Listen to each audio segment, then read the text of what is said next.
오늘 주님께서 저희들에게 주시는 말씀은 여호수아서 22장 10절에서 34절까지의 말씀인데 굉장히 길기 때문에 봉독은 22장 10절에서 12절 그리고 마지막 부분인 31절에서 34절 이렇게 교독하도록 하겠습니다. 다시 한번 말씀드릴게요. 여호수아서 22장 10절에서 34절까지의 말씀인데 봉독하면서 여러분 스크린에 나온 대로 따라가시면 될 것 같습니다. 루벤 자손과 므낫세 반 지파가 가나안 땅 요단 언덕가에 이르자 거기서 요단가에 제단을 쌓았는데 보기에 큰 제단이었더라. 이스라엘 자손이 이르기를 루벤 자손과 갓 자손과 므낫세 반 지파가 가나안 땅의 맨 앞쪽 요단 언덕가 이스라엘 자손에게 속한 길에 제단을 쌓았다. 이스라엘 자손이 이를 듣자 곧 이스라엘의 자손의 온 회중이 실로에 모여 그들과 싸우려 가려 하니라. 제사장이 므낫세의 아들 비느하스가 루벤 자손과 갓 자손과 므낫세 자손에게 이르되 우리가 오늘 여호와께서 우리 중에 계시기를 아노니 이는 너희가 이 죄를 여호와께 범하지 아니하였음이니라. 너희가 이제 이스라엘 자손을 여호와의 손에서 건져내었느니라 하고. 제사장 엘리야살의 아들 비느하스와 지도자들이 루벤 자손과 갓 자손을 떠나 길르앗 땅에서 가나안 땅 이스라엘 자손에게 돌아와 그들에게 보고하매 그 일이 이스라엘 자손을 즐겁게 한지라. 이스라엘 자손이 하나님을 찬송하고 루벤 자손과 갓 자손이 모자른 땅에 가서 싸워 그것을 저장하는 자를 34절 함께 읽겠습니다. 루벤 자손과 갓 자손이 그 제단을 에시라 불렀으니 우리 사이에 이 제단은 여호와께서 하나님이 되시는 증거라 함이었더라. 아멘. 할렐루야. 네, 우리 앞뒤 좌우분에게 다시 한번 인사하죠. 말씀으로 승리합시다. 네. 네. 우리 옛말에 이런 말 있죠. 오이밭에 가서는 뭘 묶지 말라고요? 신방끈을 묶지 말고 오얏나무 아래서는 뭐를 고쳐 쓰지 말라고요? 갓끈을 매지 말라. 이런 말이 있어요. 이게 뭐냐면 오이는 밭에서 자라기 때문에 신발끈을 묶으면 꼭 오이를 따는 것처럼 오해할 수도 있고 오얏나무는 이제 자두를 말하거든요. 그러니까 자두가 열려 있는데 자두가 나무에서 열리기 때문에 모자를 고쳤으면 그 자두나무 밑에서 그러면 자두를 따는 것처럼 오해받을 수 있기 때문에 그러지 말라는 이야기입니다. 자, 이렇게 오해를 만드는 것은 미련하고 어리석은 일이라는 뜻을 담은 옛말이죠. 근데 제가 왜 이런 말을 여러분들한테 서두에 말씀을 드리냐면 오늘 본문이요. 이런 오해받을 만한 일을 또 어리석은 일을 하고 있는 부족을 만나게 되기 때문에 여러분들한테 미리 말씀을 드린 겁니다. 우리 지난주에 뭐 말씀 들었는지 기억하시는 분 계세요? 예, 세 족속이 루벤과 갓과 므낫세 반지파. 그러니까 여호수아와 이스라엘의 축복을 받고 이제 본인들에게 주어진 요단의 동편의 땅으로 돌아갈 수 있는 그 과정을 우리가 함께 나눴습니다.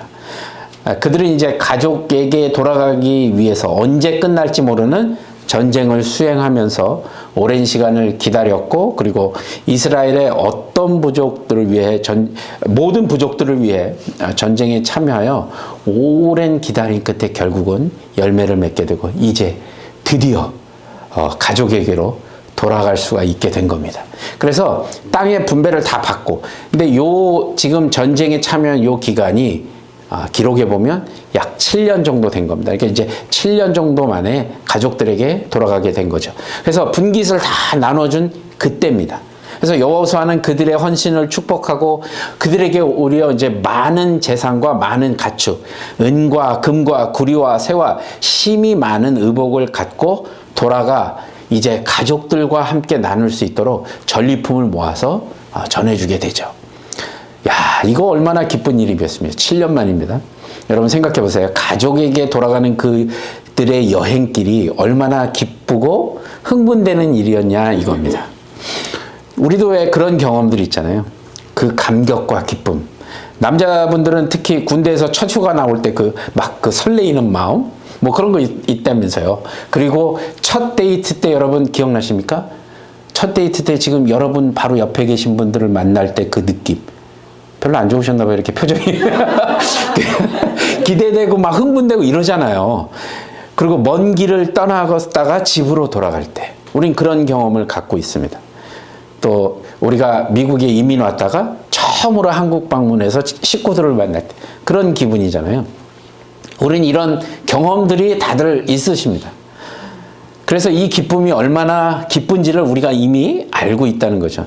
이 설렘과 기쁨을 갖고 이제 가족들에게, 자신의 가족들에게 돌아가는 그들에게 오늘 한 가지 중대한 사건이 일어나게 됩니다. 이거는 돌아가는 그들에게 사실은 생명의 위협까지 받을 수 있는 중대한 사건이 일어나게 되는데요. 오늘 11절에 그 사건을 이렇게 이야기하고 있습니다. 이스라엘 자손들이 들은즉 이르기를 르우벤 자손과 갓 자손과 므낫세 반 지파가 가나안 땅 맨 앞쪽 요단 언덕가 이스라엘 자손에게 속한 쪽에 뭐를 쌓았다고요? 제단을 쌓았다. 자, 요단강을 중심으로 원래 이들이 가는 데가 어디죠? 동쪽이잖아요. 요단강을 중심으로 동쪽으로 가서 이제 식구들이 다 거기 있고 자기들이 분배를 받은 쪽이 그쪽이잖아요. 그 땅을 위해서 미리 얘기하고 가족들에게 돌아가지도 못하고 그렇게 열심히 싸워서 이제 결국은 돌아가게 됐는데 지금 이 말씀에 보니까 가나안 땅의 맨 앞쪽 요단 언덕가 그러니까 정확하게 말하면 요단강을 중심으로 서쪽입니다. 건너가지 않은 상태에서 거기다가 제단을 쌓았다 이렇게 되어 있습니다. 이게 이제 한글 성경에는 그 지명이 언급되지는 않았어요. 근데 영어 성경 지금 제가 밑에다가 써놓으신 거 보면 뭐가 있죠? 이거 뭐 발음하기 나름인데 이제 갤리옷이라는 그 지명이 나와 있습니다. 이게 어디냐? 제가 한글로 지명을 찾아보니까 잘 나오지도 않아요. 그래서 영어 성경으로 찾아보니까 지도가 하나 나왔습니다. 그래서 지도를 보시면 딱 여기입니다. 그러니까 이게 뭐냐면 이게 보시면 지도를 정확하게 보시면 요 파란색이 요단강이잖아요. 그래서 원래 이들이 받은 분깃은 어디예요? 요단강 동쪽입니다. 오른쪽. 여러분이 보시는 오른쪽.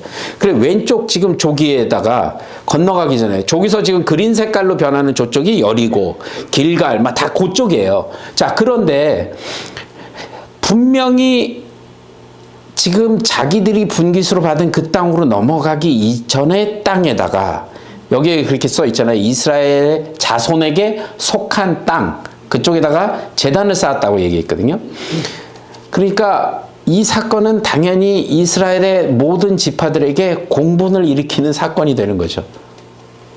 자, 이 12절에 보면 그래서 뭐라고 나오냐면 이스라엘 자손이 이를 듣자 곧 이스라엘 자손의 온 회중이 실로에 모여서 그들과 싸우러 가려 하니라. 얘기를 들어보니까 이 세 지파가 자기네 땅으로 돌아가지도 않고 우리 땅에 속한 그 곳에 제단을 쌓았댄다. 그래갖고 모여서 회의를 해요. 우리 싸웁시다. 도저히 우리가 이거는 그냥 둬서는 안 됩니다. 자, 르우벤과 갓과 므낫세 반 지파가 가족에게 돌아가는 길에 요단강 이스라엘 땅에서 제단을 쌓았습니다. 그리고 이스라엘의 모든 족속들이 그들과 싸우기로 이제 회의를 마치고 싸우려고 할 때 여호수아와 대표자들이 야 그러지 말고 어떤 건지 자초지종을 알아보기 위해서 먼저 사절단을 보내죠. 그러니까 더 간단하게 한 문장으로 설명하면요. 축복을 받으며 가족에게 돌아가는 길에 이스라엘의 분노를 일으키게 됐다. 이렇게 된 겁니다. 아니 뭐 때문에 도대체 이스라엘 모든 족속이 이렇게 분노를 일으키게 된 것일까? 잘 보시면 첫 번째로는 제단을 쌓았다. 이렇게 되어 있습니다. 자, 화를 일으킨 원인이 단을 쌓지 않았다야 된다는 겁니다. 단을 쌓으면 안 됐던 거예요.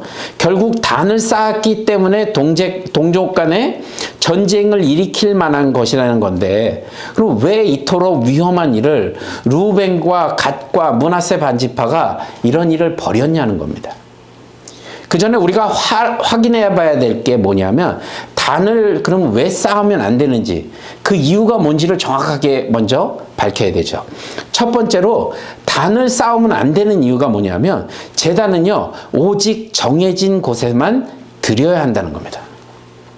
그러니까 루벤과 갓과 므낫세 반지파는 단을 쌓기 위해 여호수아나 이스라엘의 장로들, 부족의 대표들에게 묻지 않았습니다. 그리고 그것을 무시하고 배반하는 행동을 하게 된 거예요. 그죠? 그래서 이들이 그렇게 분노를 했던 거고요.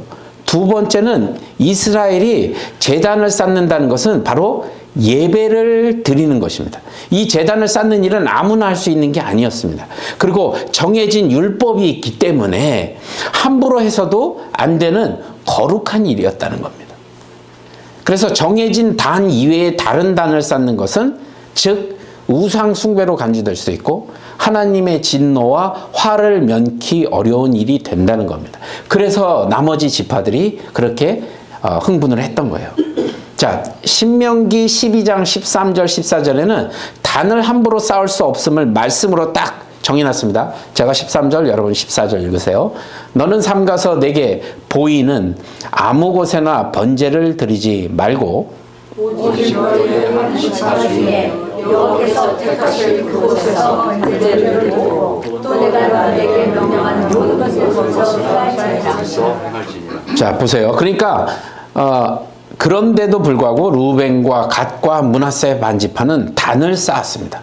이렇게 본다면 이스라엘의 모든 지파가 분노하고 곧 싸우기로 결정한 게 그렇게 당연한 일일 수도 있습니다. 그죠? 그리고 그들이 단을 쌓은 곳이 또 어디냐? 이것도 생각해 봐야겠죠. 그리고 어디에다 어떤 규모로 쌓았는지도 보시면 10절에 보시면 루벤 자손과 므낫세 반지파가 가나안 땅 요단 언덕가에 이르자 거기서 요단가에 제단을 쌓았는데 어떻게 돼 있어요? 보기에 큰 제단이었다. 이렇게 어리석었을까요? 자, 그럼 단을 쌓는 건 그나마 인정하더라도 단을 요단을 지나서 자기들이 분깃으로 받은 땅에 가서 짓든지, 그리고 저도 좀 조그맣게 짓든지 표시 안 나게 적당히 할 것이지. 10절에 보니까 보기에도 아주 큰 단을 쌓았다고 얘기하죠. 그러니까 이건 화를 자초하는 행동이 아닌가 이렇게 생각됩니다. 마치 우리 왜 그런 말 많이 하잖아요. 지푸라기를 짓고 불길에 뛰어들겠다 뭐 이런 행동을 하는 거랑 똑같다는 이야기가 되는 거죠. 그들의 행동에 대해서 이스라엘이 12절의 말씀처럼 실로에서 모여서 그들과 싸우겠다고 결심한 거는 진짜 누가 보더라도 매우 당연한 것으로 볼 수 있죠. 그러나 이스라엘과 여호수아는 우선 동족끼리의 싸움을 먼저 그 죽음을 피하고 신중하고 중요한 선택을 해야 된다는 하나의 결정을 하죠. 그래서 제사장 엘리아살의 아들 비느하스를 대표로 하고 각 부족에서 대표를 한 명씩 뽑아서 그들에게 보냅니다. 자초지정을 좀 알아보기 위해서. 그래서 대표단이 이제 갔죠. 이들이 이렇게 민감하게 행동했던 이유가 뭐냐는 겁니다. 그것은 그들이 광야에서 지은 죄에 대한 상처와 흔적이 아직도 남아있기 때문에 이렇게 민감하게 반응하는 겁니다. 그들이 광야에서 두 가지 경험을 하게 됐는데 하나는 부올의 죄악이었고 또 하나는 아간의 죄악이었습니다. 이 두 가지요. 부올의 죄악이 뭐냐? 음행과 우상숭배를 한 죄악이에요. 출애굽 이후에 이스라엘 백성이 요단 동편 모압 평지 부올에서 발람의 사술에 빠져서 바알 숭배를 하며 모압의 여자들과 음행하고 우상의 재물을 먹고 우상을 섬긴 죄악을 범하게 됩니다. 그래서 연병을 일으키셔서 하나님이 죽은 자가 24,000명이나 된다. 기억하시죠? 이게 첫 번째 아주 안 좋은 기억이었고요. 두 번째가 아간의 죄악입니다. 이게 뭐예요? 탐욕이죠. 요단을 건너 가나안의 첫 번째 전투였던 여리고성 전투에서 하나님께서 뭐라고 그래요? 하나도 남김없이 다 진멸하라고 말씀하셨는데 그 말씀을 어긴 아간이 물건을 탐했던 그 사건을 두고 말하는 겁니다. 이 일로 인해서 이스라엘은 아이성에도 패배하게 되고요. 이 두 가지 사건을, 이 사건의 죄악을 언급하면서 이스라엘 세 지파에게 경고하는 이야기는 뭐냐면, 야, 니들 이 죄악이 아직도 다 정결케 되지 못했는데 너희들 때문에 또 우리가 하나님께서 분노하셔서 우리에게 벌을 주시면 어떻게 되느냐, 우리가 하나님 앞에 죄를 짓게 되면 어떻게 되느냐, 지금 그 얘기를 하고 있는 겁니다. 그래서 이렇게 민감하게 반응하는 거예요. 아직 이 두 가지도 해결되지 못했는데 너희들 이러면 안 된다는 겁니다. 그래서 지금까지 살펴본 것에 따르면 르우벤과 갓과 므낫세 반지파는 이스라엘에게 사실은 치명적인 고통을 안겨준 것이고, 그들을 향해 징계로 싸움을 선택한 이스라엘의 경고가 계속 잇따르게 된 것을 우리가 볼 수 있다는 겁니다. 자, 그러면 르우벤과 갓과 므낫세 지파는 이스라엘에게 그들이 단을 쌓은 이유를, 그 정당성을 이제 이야기하게 되는 겁니다. 왜 우리가 여기다 단을 쌓는지. 자, 21절에 보면 21절부터 29절까지가 그 내용이거든요. 결론적으로 그들은 여호와를 거역한 것도 또 범죄를 행한 것도 아님을 강력하게 이야기합니다. 그 증거를 위해서 오히려 단을 쌓았다고 이야기합니다. 이스라엘 나머지 지파들이 생각하는 이 세 지파는 그들이 쌓은 단이 거역과 범죄의 단이었다고 생각했다면, 오히려 이 세 지파는 이 단을 다른 뜻을 가지고 있다는 것을 말하고 있는 겁니다. 그러니까 우린 그 뜻이 아닙니다라고 얘기하는 거죠. 그렇다면 그들이 죽음의 결전도 불사하고 비느하스와 이스라엘 부족의 대표에게 앞에 두고 강력하게 부르짖었던 그 단의 의미가 무엇인가를 한번 오늘 생각해 보도록 하겠습니다. 짧게. 첫 번째로 르우벤과 갓과 므낫세 세 지파의 단은 하나님을 경외함을 멈추지 않겠다는 믿음의 이정표였습니다. 뭐라고요? 하나님을 경외함을 멈추지 않겠다는 이정표예요. 자, 24절과 25절을 한번 보시면 왜 이런 말을 했는지 알게 됩니다. 우리 좀 길지만 함께 한번 읽어보도록 하겠습니다. 시작. 우리가 목적이 있어서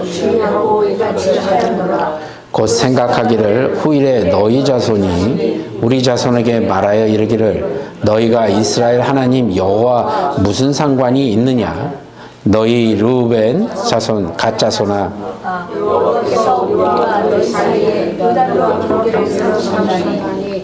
너희는 여호와께 받을 분깃이 없느니라 하여 너희 자손이 우리 자손에게 여호와 경외하기를 그치게 할까 하여. 자, 이게 이유였습니다. 요단의 동편은 여호수아와 이스라엘이 약속한 르우벤과 갓과 므낫세 반지파에게 축복하신 땅이었죠. 그런데 시간이 한참 흐르고 난 후에 그 후손들이요, 그 약속이 잊혀지고 이제 서로 전혀 소통하는 시대가 없는 시대가 된다면, 요단의 그 동편, 지금 이 단을 세웠던 그 요단의 동편은 이방인의 땅이요 이스라엘과 전혀 없는 땅이 될 것을 염려한 것입니다. 그리고 요단의 서편이나 요단의 동편이나 후손들이 기억할 수 있도록 단을 세워두고, 요단의 동편도 하나님의 백성이고 그들 자신들이 하나님을 경외할 백성임을 잊지 않겠다고 결단하며 고백하는 겁니다. 자, 이 요단강을 중심으로 서쪽에 있는 지파들이 나중에 세월이 흘러서, 야, 동편에 있는 애들 니들 뭐야? 이방인의 땅에 살고 너희들 우리하고는 아무 상관없는 거 아니야? 라고 할까봐 우리는 계속해서 우리도 하나님의 백성이고 하나님을 경외할 백성이라는 것을 잊지 않기 위해서 거기다 단을 세웠다는 겁니다. 그 단을 보면서요, 그들의 후손이 단이 왜 저기에 서 있는지, 그 단이 무엇을 뜻하는 것인지를 물어보게 된다면 이렇게 대답하겠다는 거죠. 이 단은 하나님을 경외하고 하나님을 쫓았기 때문에 받았던 축복의 단이란다. 얘들아, 증거의 단이란다라고 말하겠다는 겁니다. 그 단을 볼 때마다. 그리고 결코 지금이나 앞으로나 하나님을 경외하고 섬기는 것을 우리는 멈추지 않겠다는 그 믿음의 고백이 담긴 단인 겁니다. 제가 토요일 이제 저희 집에서 새벽 기도를 드리기 때문에 또 손님이 오시니까 청소를 해야겠죠. 막 청소를 하다가 제가 뱅큐을 하다가 냉장고 막 먼지 털다가 그 냉장고에 붙어 있는 자석들이 막 떨어졌어요. 그래갖고 깨진 거 없나 막 이제 검사하면서 이렇게 붙였는데, 여러분들도 집에 아마 그렇게 있으실 거예요. 자석에 붙여놓은 걸 보면서 제가 어떤 생각이 들었냐면, 아 맞아, 우리 여기 갔었지. 아 그래, 우리 여기 이 캐나다 누가 갔었지? 맞아, 아내가 갔었지. 우리가 냉장고에 심지어 붙어있는 그 자석 조각 하나 가지고도 우리가 기억을 한단 말입니다. 그 당시 일들을, 그 당시의 여행지를, 그 당시 누구랑 갔고 어떤 일이 있었는지를 기억하게 된다는 겁니다. 그곳의 환경과 추억을 떠올리기도 하죠. 이 단의 의미라는 게 매우 단순했던 겁니다. 그 작은 것 하나를 보고 자석에 붙여있는 그 여행지에 그것을 보고 단을 보면서 이들은 하나님을 계속해서 내 마음에 새기겠다고 하는 믿음의 고백이었던 겁니다. 그래서 단을 요단에 어디에다가 서쪽인 이스라엘 땅에다가 세워놓은 거라는 겁니다. 자, 우리의 삶에는요, 여러분, 많은 고난과 어려움이 있게 됩니다. 이민자의 삶이라는 게 다 그렇잖아요. 요즘은 좀 좋아졌다고 얘기하는데 제가 볼 땐 그렇게 좋아진 것 같지는 않습니다. 자, 그럴 때 우리가 세웠던 단을 기억해야 된다는 겁니다. 어떤 형편과 어떤 환경 가운데에서도 우리가 주님을 만났던 그 단을 떠올리시라는 겁니다. 하나님이 행하신 일로 인해서 감격했던 그 예배가 있으신가요? 그 순간들이 있다면, 그렇다면 하나님을 만날 단, 그 예배의 단을 다시 우리가 점검해서 오늘도 계속해서 그 뜨거운 만남을 계속하게 유지하자는 겁니다. 혹시 예전에 하나님이 행하신 일이 무엇인지, 아니면 혹시라도 아직 만나지 못하신 분이 있다면 오히려 그때 여러분들은 단을 쌓을 시간이라는 겁니다. 하나님을 찾고 하나님을 예배함으로 하나님과 만들어진 그 멋진 은혜들이 있는 추억의 단을 여러분 세울 시간이라는 겁니다. 그 단은 예배의 장소이기도 하고 여러분의 가정에 말씀을 묵상하는 그 장소가 될 수도 있죠. 그곳이 어디든 간에. 그래서 바라기는 여러분의 삶에 주님을 만날 그 단을 잊지 않고 날마다 여러분의 삶에 매일매일 세워가는 믿음의 백성들이 다 되시기를 주님의 이름으로 축원합니다. 그 단을 세우셔야 돼요. 자, 두 번째로 루벤과 갓과 므낫세 세 지파에게 단은 무엇이었냐면 하나님이 증인이심을 보이겠다는 믿음의 이정표입니다. 뭐라고요? 하나님이 증인이심을 보이겠다는 믿음의 이정표. 자, 여호수아 22장 28절 한번 우리 함께 같이 천천히 읽어볼까요? 시작. 우리가 말하였거니와 만일 그들이 후일에 이같이 말하면 우리가 말하기를 우리 조상이 지은 여호와의 제단 모양을 봐라. 번제를 위한 것도 아니요 다른 제사를 위한 것도 아니라 오직 우리와 너희 사이에 증거만 되게 할 뿐이라. 아멘. 단을 세운 목적이 번제를 드리기 위함도 아니고 다른 제사를 드리려고 함도 아니라고 분명히 밝혀요. 우리는 제사 드리기 위해서 단을 만든 게 아니라는 겁니다. 말씀처럼 세 지파와 이스라엘 사이에 나중에 후대에 그 사이에 증거가 되게 하겠다라고 이야기한 겁니다. 잊혀져갈 수많은 세월에도 그 단이 굳건히 그 자리에 서 있어서 하나님이 그들에게 증인이 되심을 세상 가운데 알리겠다는 믿음의 고백인 것이죠. 여러분, 세상에서도 서로의 약속을 보증할 때 뭘 하죠? 사인합니다, 사인. 그리고 한쪽이 그 계약과 약속을 파기하게 된다면 그때 서로가 서약한 사인이 이제 효력을 발휘하게 되죠. 너 사인했잖아, 여기다가. 성도의 삶도요, 너는 하나님의 자녀란다, 너는 하나님의 거룩한 백성이란다라고 말씀하시는 사인이 있습니다. 우리에게도 영원히 죽을 수밖에 없던 죄인에서 하나님의 자녀로 인치심을 입게 한 그 단이 존재한다는 겁니다. 그 단을 고린도전서 3장 11절은 이렇게 말하고 있죠. 이 닦아둔 것 외에 능히 다른 터를 닦아둘 자가 없으니 이 터는 곧 예수 그리스도라. 아멘. 예, 맞습니다. 성도의 근본은 다른 터 위에 세워진 것이 아니라 오직 예수 그리스도 터 위에 세워진 것입니다. 르우벤과 갓과 므낫세 이 반지파 세 부족에게 단이 하나님이 자신들을 인도하신 증거임을 세상 가운데 보여주고 싶은 약속의 단이었다면, 하나님은 우리 삶에 예수 그리스도라는 단을 세상 가운데 보여주고 싶으신 겁니다. 우리에게 생명을 아끼지 않고 주신 예수님, 이 단을 여러분 마음에만 있게 하지 마시고요, 세상 가운데 드러내는 그런 한 주간이 되시길 바랍니다. 아멘. 세상 가운데 믿음의 단을 세운다는 것은 여러분 압니다, 쉽지 않은 거라는 걸.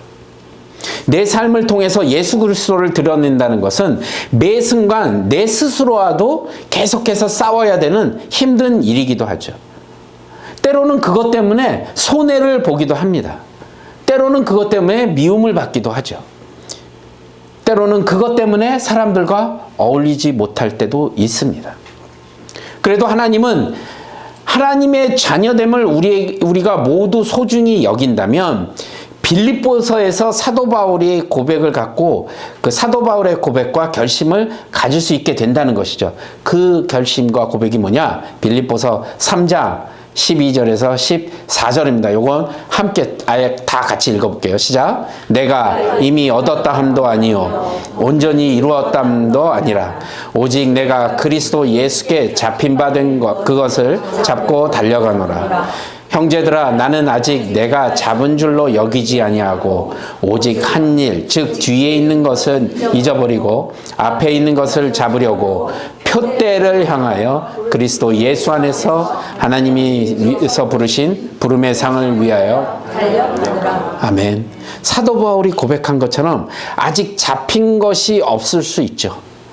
또 계속해서 달려가야 할 길이기도 합니다.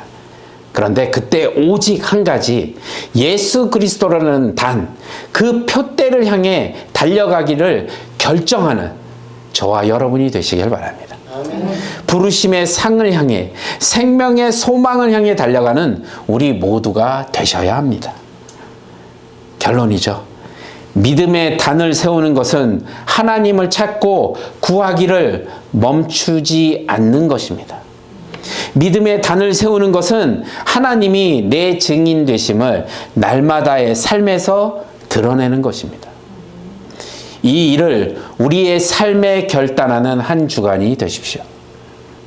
그리고 이 믿음의 단을 세움으로써 세상이 여러분들을 향해 예수 그리스도의 향기와 빛을 누리게 하는 축복의 통로가 되는 수완이 한인교회 모든 성도님들이 되시길 우리 주 예수 그리스도 이름으로 간절히 축원합니다. 아멘.